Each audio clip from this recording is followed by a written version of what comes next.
Bonjour à tous et bienvenue pour une nouvelle émission sur Ma Ligue 2 part en live, le débrief de la première manche des playoffs, le playoff 1 entre Dunkerque et Guingamp qui s'est achevé hier soir sur une victoire dunkerquoise sur le score d'1-0 avec le but de Maxence Rivera juste au retour des vestiaires, 46e minute, le moment où il fallait frapper pour les Maritimes qui se qualifient effectivement pour la suite de la compétition, le playoff 2 dont on va parler juste après.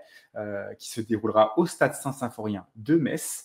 Voilà, un match à gros enjeux pour la montée en Ligue 1 pour déterminer qui affrontera le 16e de Ligue 1 dans la double confrontation des barrages pour la montée.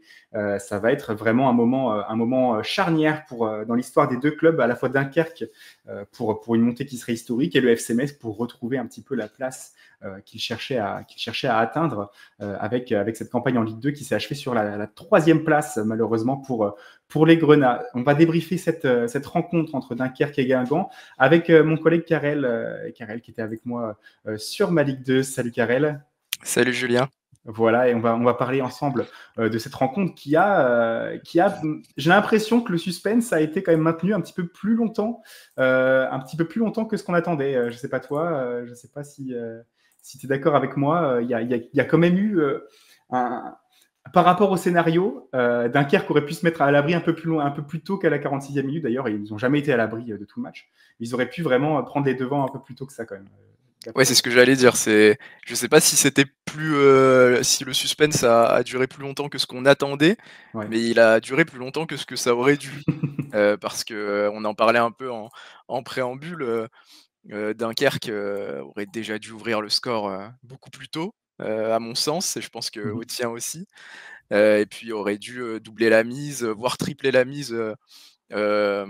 Avant d'être sous la menace de l'égalisation finalement annulée de Lenny Valier. Donc tant mieux pour le spectacle et le suspense, mais tant pis pour le cœur des supporters dunkerquois qui ont dû trembler jusqu'au Ouais. bout sur un match qu'ils ont quand même globalement dominé. Ça se voit dans les stats que tu Ouais, viens d'afficher juste. c'est ça, dominé, maîtrisé, avec la barre trouvée par Gaëtan Courtet dès la première ou la deuxième minute là sur un centre venant Ouais, de la quatrième droite. minute, je Ouais, c'est crois, ça, c'est quatrième. ça.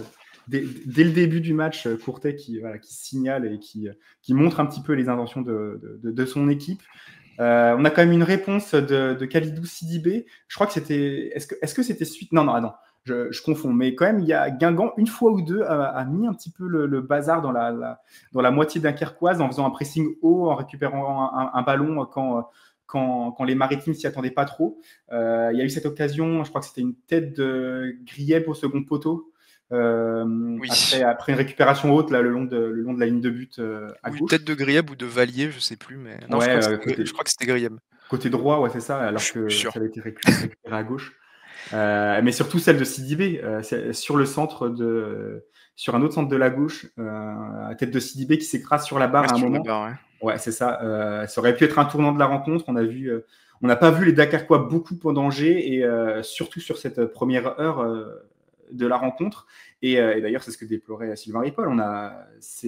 Guingamp n'a pas joué son jeu habituel, même si Guingamp a pris très peu de points, je crois un seul point contre les clubs, les clubs classés au-dessus de lui et au-dessus de la 5e place cette saison en Ligue 2. Ils ont souvent été très cohérents, ils n'ont jamais montré voilà, qu'ils étaient outrageusement dominés. Bon, c'était pas non plus une domination sans partage de Dunkerque, mais quand même, on a vu une équipe qui était à domicile, qui avait cet avantage-là et qui avait reposé aussi ses cadres le samedi précédent. Et Guingamp qui tirait la langue et qui était en retard en fait un petit peu dans les duels à la retombée. J'ai trouvé que Guingamp était vraiment pas dedans et ça se traduisait par beaucoup de transitions très dangereuses des Dunkerquois. Ouais, c'est ça, bah, Guingamp qui a eu, tu l'as dit en fait, Guingamp a eu du mal dans les confrontations avec, ses concurrents directs, au top 5, mais Guingamp a souvent quand même eu des grosses périodes où Ouais. ils existaient dans les matchs, que Mmh. ce soit contre Lorient, que ce soit contre le Paris FC, contre Dunkerque, ils perdent 3-1, sur le match le plus récent là, début avril, mais ils font quand même un plutôt bon match. Hem contre Dunkerque au match aller, je crois que c'est là où ils prennent leur point du nul. Donc Guingamp a quand même souvent eu la capacité à exister dans ces parties-là Voilà, le bilan comptable est pas bon du tout, mais pas forcément représentatif de la capacité de Guingamp à exister dans ces confrontations directes. Hem, Là hier, ils ont eu quand même du mal, je trouve, à faire preuve de créativité aux abords de la surface, dans la zone de vérité pour créer véritablement des décalages, qui leur permettraient de se créer des grosses occasions. Tu l'as dit, la barre de Sidibé, elle arrive, d'un centre assez lointain, je crois. Mmh. La tête dont tu parlais, au second poteau, qui est également en début de match, ça vient d'une Ouais, perte pareil. de Dunkerque qui cherche à relancer très, très court et qui se met un peu dans l'embarras et le pressing de Guingamp en paye et c'est tout à leur honneur aussi. Hem, donc non, ouais, là où j'ai été un peu déçu, c'est vraiment dans cette capacité à se créer des occasions, à faire preuve de créativité, que ce soit, sur le plan individuel ou par les circuits de passe où Guingamp, je trouve, a été quand même plutôt convaincant cette saison dans sa capacité à avoir des gros temps forts et à se créer des vagues d'occasions. Hier, ça a pas vraiment été, le cas, et c'est pour ça que, ben, on n'a jamais vraiment douté de la victoire de Dunkerque, je trouve, à partir du moment où Dunkerque a réussi à ouvrir le score. Il y a quand même, au final, les Nivaliers qui pensaient avoir, égalisé, mais ça venait quand même d'un exploit, pas individuel, ça venait d'un décalage, d'un décalage qui est trouvé sur le côté, il faut le trouver et là, en l'occurrence, je parlais des décalages qu'ils ont peiné à trouver et là, ils avaient réussi à le faire, mais il y a hors-jeu.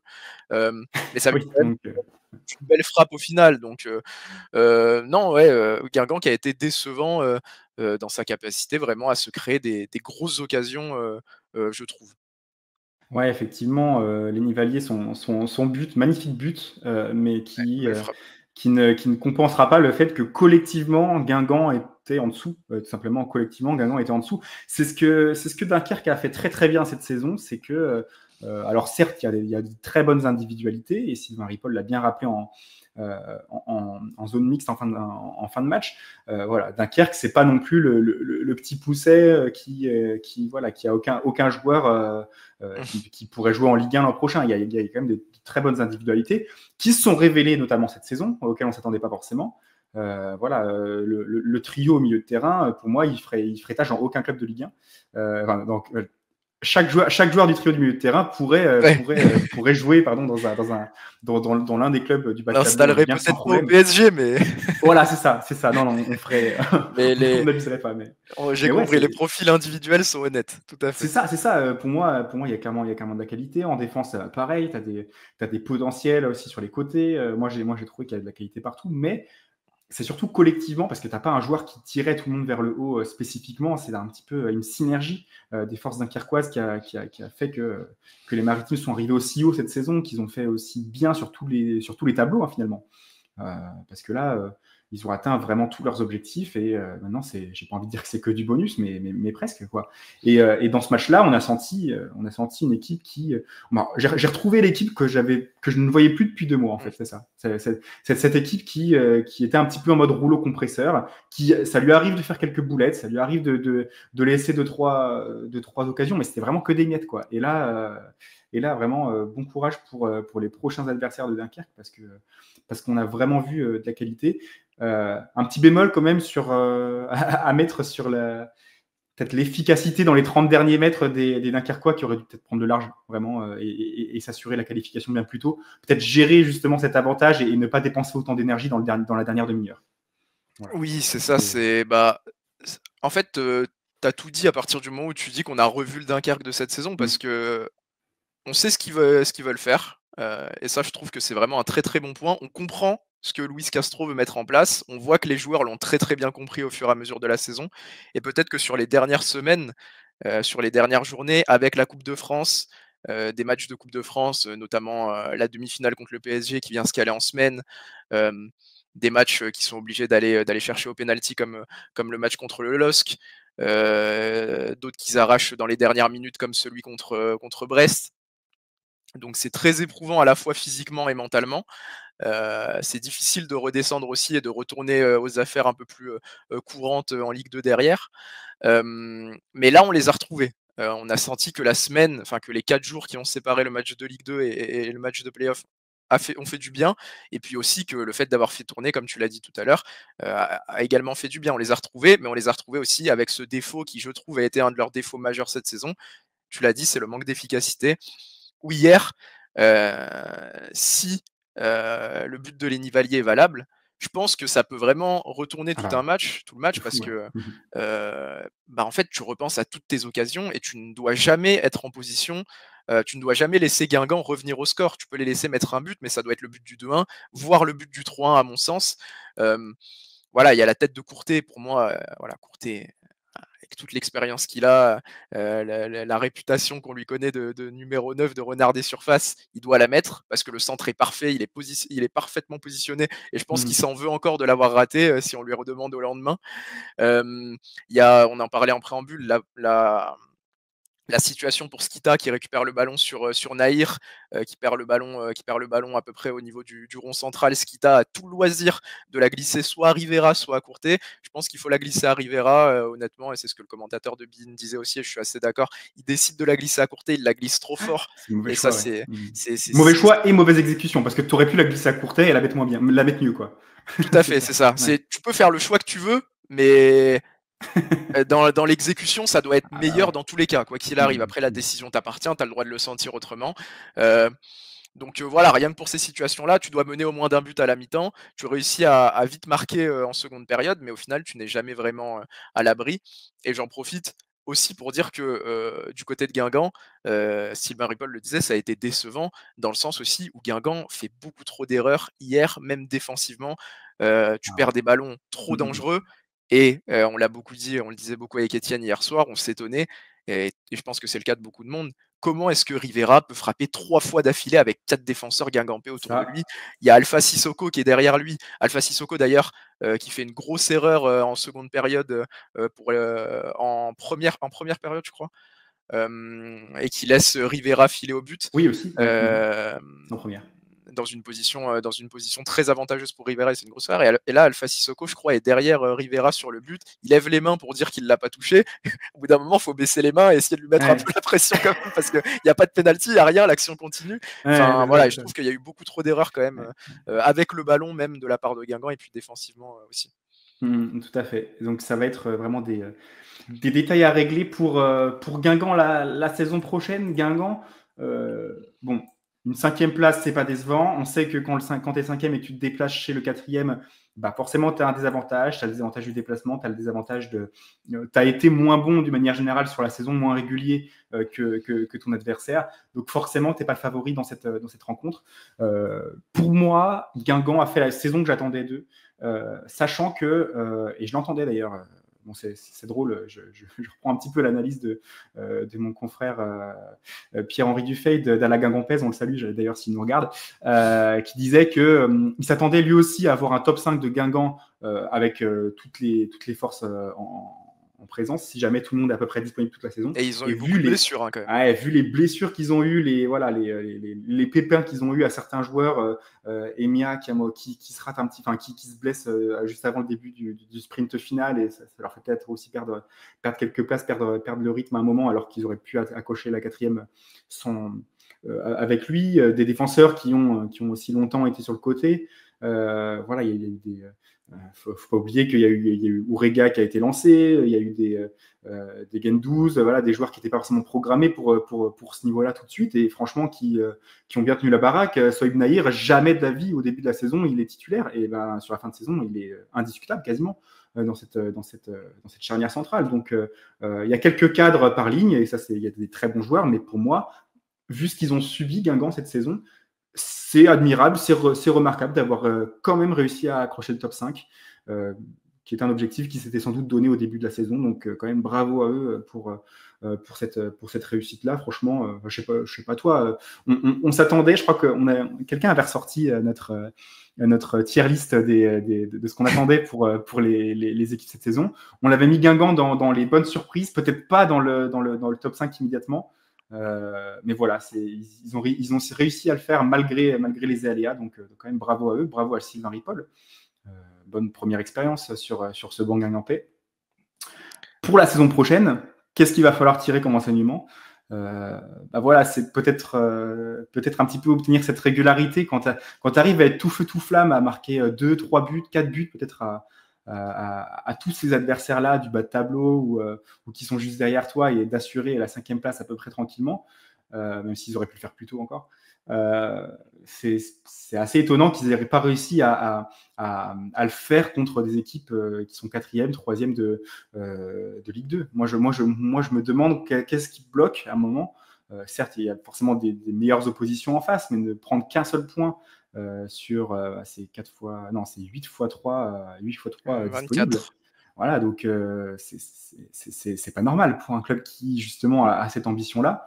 On sait où sont les manques. On voit où sont les manques et il va falloir trouver effectivement des clés contre ça, sachant que tu risques peut-être de perdre certains de tes cadres, Karel. Là, c'est ça. Pour nuancer, tu fais bien de nuancer. Déjà, il y a eu beaucoup de blessures, donc faut tirer un joli coup de chapeau à Guingamp pour la saison et à Sylvain Ripoll aussi, parce que sur une première saison, en tant que coach, devoir composer avec autant de blessures, réussir à le faire et à amener Guingamp sur un top 5 alors que c'était pas arrivé depuis un bon bout de temps, c'est remarquable. Si on prend dans l'autre sens aussi, ça veut dire que Guingamp a été quand même très performant sur les équipes qui étaient en dessous de lui.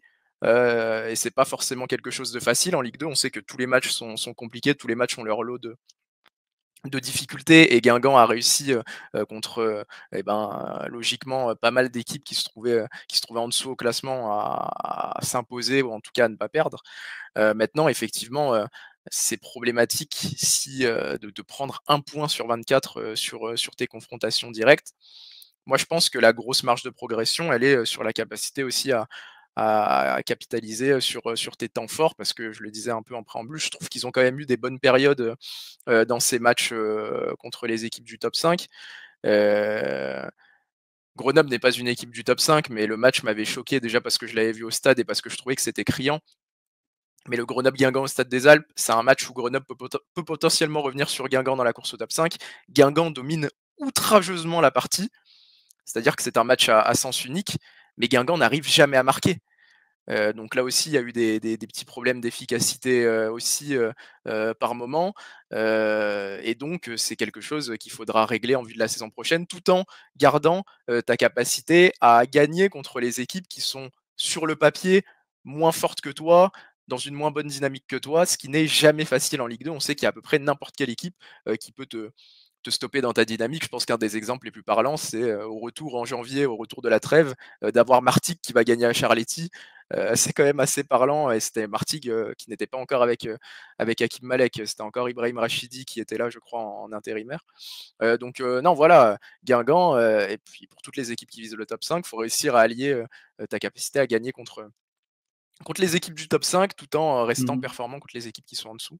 Et potentiellement, tu l'as dit, avec des joueurs qui peuvent être vendus pendant l'été, même si Guingamp au niveau de la DNCG, ça devrait plutôt bien se passer. Ils n'ont pas spécialement de restrictions qui devraient les embêter. Julien, tu m'arrêtes si je dis une bêtise, mais je crois que financièrement, ça va plutôt correctement comparé à certains de leurs camarades malheureusement.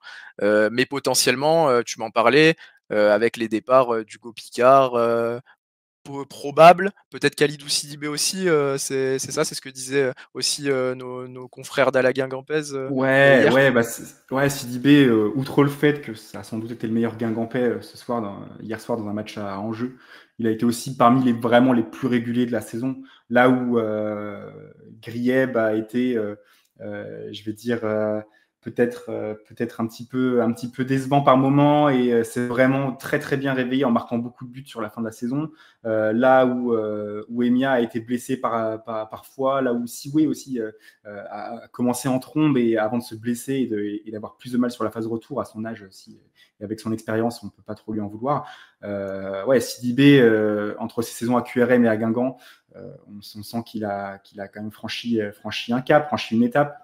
Tu as des joueurs de très bon niveau à Guingamp, et je pense qu'effectivement Picard et Sidibé font partie des cibles les plus évidentes pour un club de Ligue 1 qui a un tout petit peu de moyens, tu vois, que ce soit si Saint-Étienne se maintient à Saint-Étienne, si Paris FC a envie de renforcer son milieu de terrain à Sidibé, moi, ça me choque pas du tout, quoi. Même s'ils vont peut-être chercher encore des mecs avec un profil un petit peu meilleur, un petit peu plus aguerri voilà, à l'élite.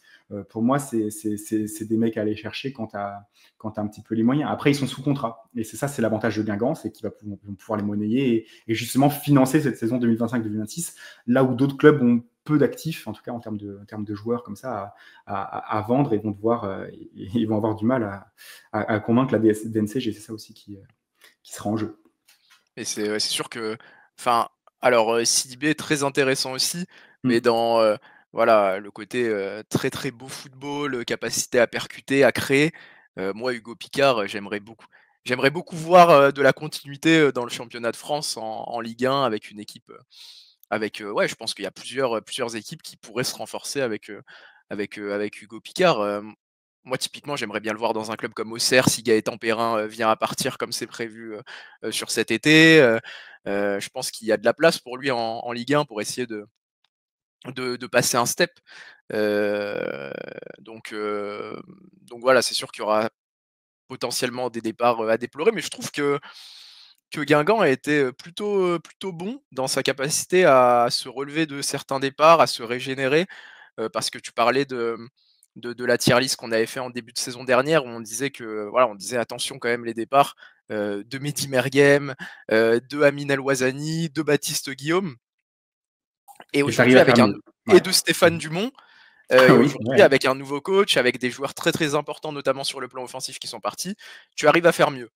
Donc voilà, je me fais pas de soucis sur la capacité de Guingamp à remplacer ses potentiels départs, même si à chaque fois c'est des gros profils. Ils l'ont déjà fait par le passé, dans un passé assez proche finalement. Donc il y a des raisons d'être optimiste. Il faudra continuer à bien travailler, mais il n'y a pas de raison pour que ce ne soit pas le cas pour Guingamp. En tout cas, il y a une identité, quoi. Ça c'est un truc de bien, c'est qu'il y a une identité. Oui, tout à fait. Ouais, c'est ça. Si tu gardes le coach, tu as une identité qui est claire, tu as un projet de jeu attrayant. Je vois pas un poste cette saison auquel les joueurs de Guingamp ne sont pas mis en valeur. Donc ça, pour attirer des joueurs qui viennent de national comme des EMIA ou d'autres, ou alors qui viennent d'un club de Ligue 1 pour faire un petit peu d'expérience. Voilà, ou alors juste un joueur qui quitte la Ligue 2 parce qu'il est relégué ou parce qu'il est en fin de contrat et qui va un petit peu mieux que son club de Ligue 2 actuel. Guingamp a beaucoup d'arguments pour les attirer, ces joueurs-là. Et voilà. Et je sais aussi qu'on peut faire confiance à la cellule de recrutement de l'en avant pour trouver justement ces éléments qui pourraient bien se greffer au projet. Et pour les convaincre, pour moi, tout va bien. Au milieu, en attaque, en défense, il y a des joueurs qui ont progressé à tous les postes et qui ont beaucoup joué. Franchement, moi aussi, je suis optimiste pour Guingamp à l'avenir. Donc, à voir. J'espère qu'ils nous donneront raison parce que voilà, c'est un club qui travaille bien quand même, Guingamp. Et il faut le dire quand c'est bien, comme on le dit quand ça va pas. En termes d'attractivité, oui, je pense que tu as raison. Même au-delà, même au niveau de l'extra sportif, tu vois, c'est un stade qui est quand même, qui est quand même très souvent plein, avec une belle ambiance, un club qui a connu la Ligue 1 il n'y a pas si longtemps, qui vient de finir top 5, donc qui affirme aussi ses ambitions. Il y a plein de raisons d'avoir envie de rejoindre Guingamp cet été pour des joueurs, soit de bon standing pour la Ligue 2, soit pour des joueurs qui ont fait des grosses performances à l'étage inférieur et qui veulent passer un step avec un bon club de Ligue 2. Et il y en a, en national, il y a des joueurs qui demandent que ça et des joueurs qui sont pas montés en Ligue 2 et qui veulent, même des joueurs qui monteraient en Ligue 2, potentiellement au Mans ou à Boulogne, il y en aura des joueurs en fin de contrat et qui seront intéressants à suivre. On pourra faire un récap à la fin de la saison de Ligue 2, à la fin de la saison nationale qui s'achève ce vendredi. Donc voilà, en attendant le barrage entre Clermont et le 3e de national, il y aura beaucoup de choses à dire et des choses, peut-être des joueurs à aller observer à la loupe. Moi, je me chaufferais bien pour faire une petite liste un mercato. Si j'étais un club de Ligue 2, quel joueur de national j'irais pêcher? Ça peut être intéressant, ouais. Allez, peut-être qu'on se fera ça, on verra bien. On verra bien si on a un petit peu de temps dans les émissions de l'intersaison. En tout cas, bravo quand même à Guingamp pour sa saison. C'était vraiment peut-être la marche de trop. Voilà, Dunkerque un peu trop compliqué. La saison prochaine, voilà, il faudra essayer de faire un petit peu mieux, ne serait-ce que pour accueillir ce play-off 1 à domicile ou l'éviter totalement et monter directement, même si ça promet d'être compliqué vu la concurrence, comme chaque saison. On va parler peut-être un petit peu plus en détail de Dunkerque. Alors, on a parlé de ses défauts, voilà, de son manque d'efficacité. On a parlé de ses qualités, de ce collectif retrouvé, de cette intensité peut-être dans les pressings et dans peut-être le contrôle de l'espace. J'ai trouvé vraiment Dunkerque très, très efficace. Contre un FC Metz qui, certes, a gagné contre Laval et retourné le score, et qui a montré qu'ils avaient des ressources, même contre Rodez, où ils sont venus après, alors qu'ils étaient menés 3-1, ils sont revenus à 3-3. On a quand même un FC Metz qui, surtout défensivement, c'est pas l'assurance sous risque. Est-ce que tu penses que les Maritimes peuvent bousculer les Messins, tout simplement? Oui, il y aura la place, il y aura des occasions. Tu l'as dit parce que défensivement aussi, Metz sur cette fin de saison, ça a été beaucoup plus compliqué malheureusement pour les Grenats. Maintenant, à voir si cette petite semaine de coupure leur aura fait du bien aussi dans les têtes, parce que là, on sentait que ça devenait compliqué d'enchaîner avec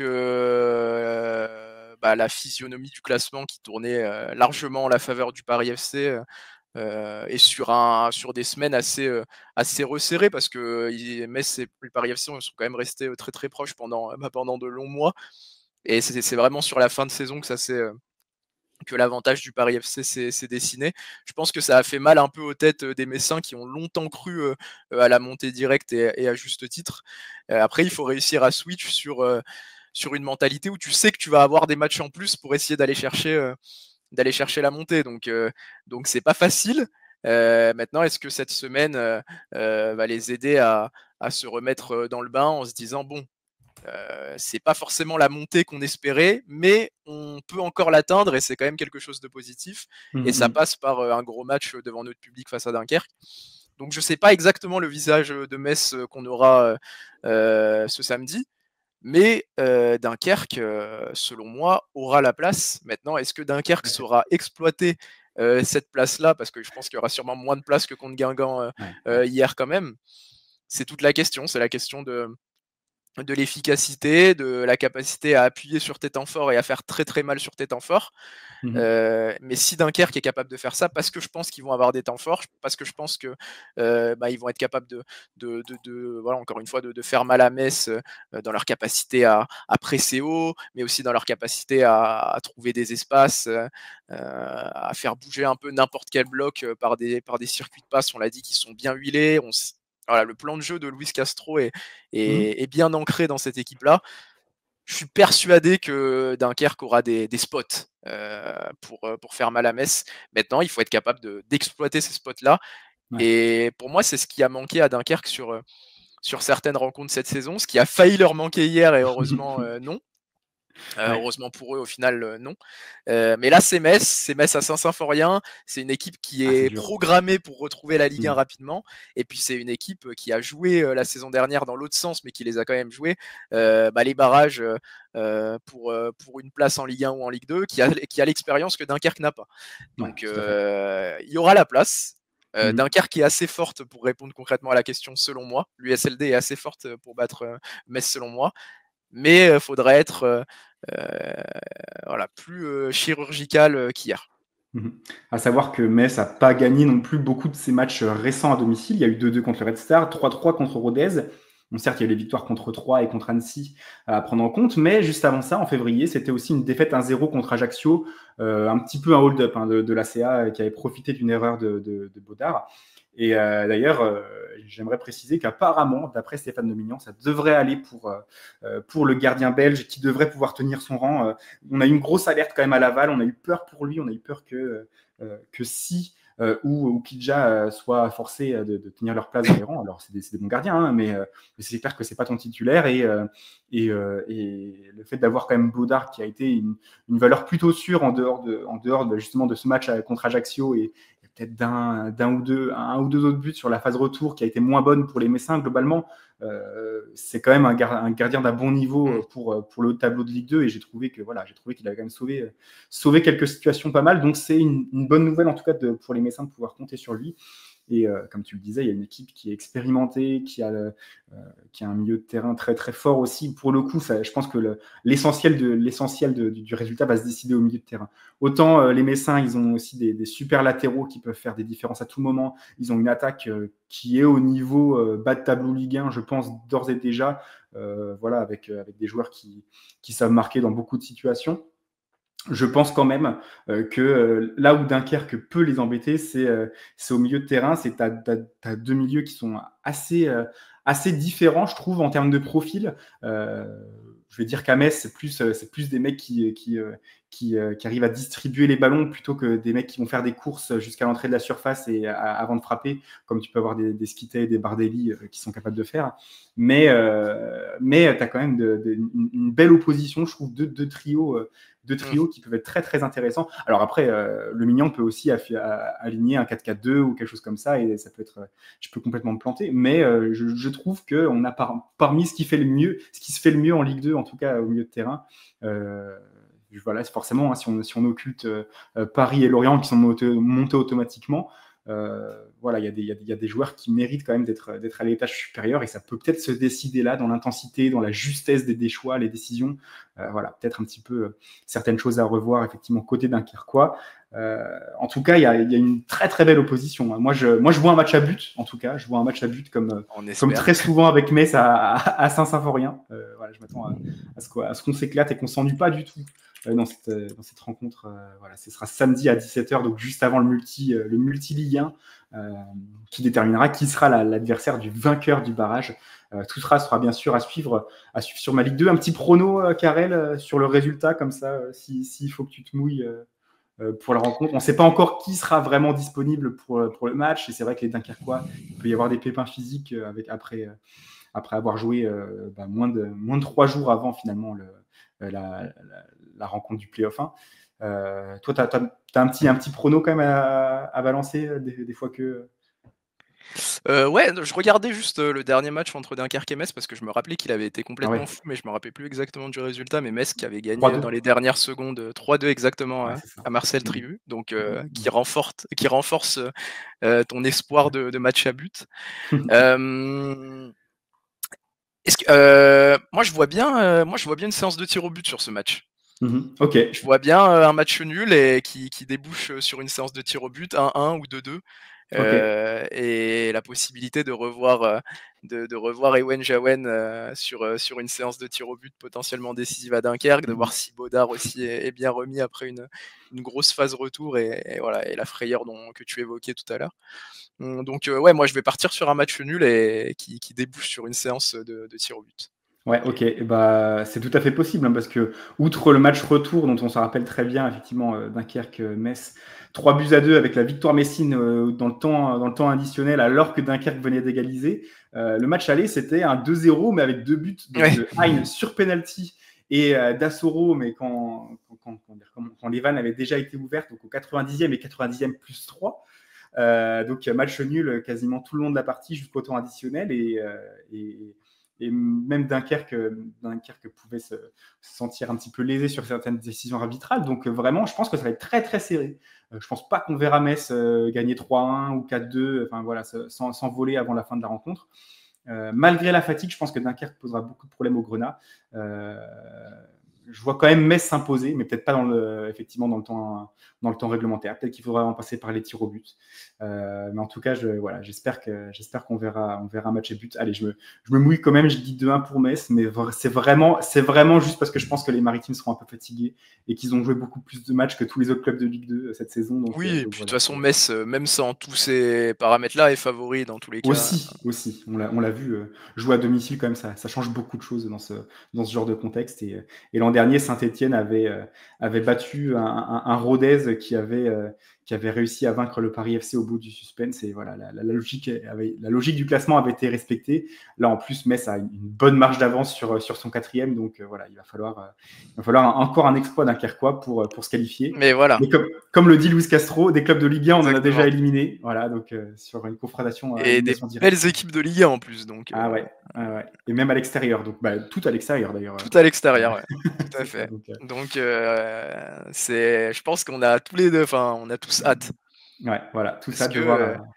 Ça peut être la confirmation pour Metz et la possibilité quand même d'atteindre ses objectifs, ou un nouveau moment complètement dingue dans la saison de Dunkerque, et Dunkerque qui s'offrirait la possibilité de retourner à Marcel Tribut pour un autre match de barrage de Ligue 1. Donc dans les deux cas, les objectifs sont incroyables, et puis les histoires sont intéressantes. Donc ce serait vraiment passionnant. Et d'ailleurs, en parlant de barrages, on va vous partager tout de suite le planning justement des barrages qui ont été déterminés. Alors, pour les matchs du barrage, ce sera effectivement mardi 20 mai à 20h45 le match sur beIN Sport, donc le barrage aller pour le barrage Ligue 2. Pour ce qui est du barrage le play-off, le barrage de Ligue 1. Est-ce qu'on va voir on va voir sur un autre article. Ce sera le mercredi. Non, pardon, excusez-moi.